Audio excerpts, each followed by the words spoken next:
વૃદ્ધાઓને રિક્ષામાં લૂંટતી ગેંગને 3 મહિલા સહિત 5ને પકડી પાડતી સુરત શહેર ક્રાઇમ બ્રાન્ચની ટીમે બાતમીના આધારે માન દરવાજા બંબા ગેટ પાસેથી મોહમ્મદ અસફાફ ઉર્ફે ગોલ્ડન મોહમ્મદ અબ્બાસ શેખ ઉંમર વર્ષ 32 રહેઠાણ સંજયનગર નવા કમેલા, મહેમૂદ રજાક શેખ ઉંમર વર્ષ 30 રહેઠાણ માન દરવાજા, અસ્મા હુસૈન પઠાણ ઉંમર વર્ષ 38 રહેઠાણ માન દરવાજા, મેમુના રજાક શેખ ઉંમર વર્ષ 58 રહેઠાણ માન દરવાજા અને સલમા અહેમદ અંસારી ઉંમર વર્ષ 40 રહેઠાણ માન દરવાજાને પકડી પાડ્યા હતા.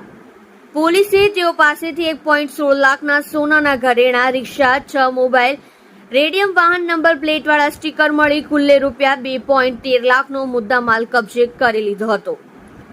આ ટોળકી વૃદ્ધાઓને ટાર્ગેટ કરતી હતી. એકલી જતી વૃદ્ધાઓને એક રિક્ષામાં બેસાડી ડરાવી ધમકાવી તેઓના ઘરેણા તફડાવી કે લૂંટી લેવામાં ગેંગ માહિર છે. ગેંગમાં મહિલાઓને રાખવાથી સરળતાથી વૃદ્ધાઓને અંજામ આપી શકાય છે તેવી ઘટનાઓ તેની મોડસ ઓપરેન્ડી હતી.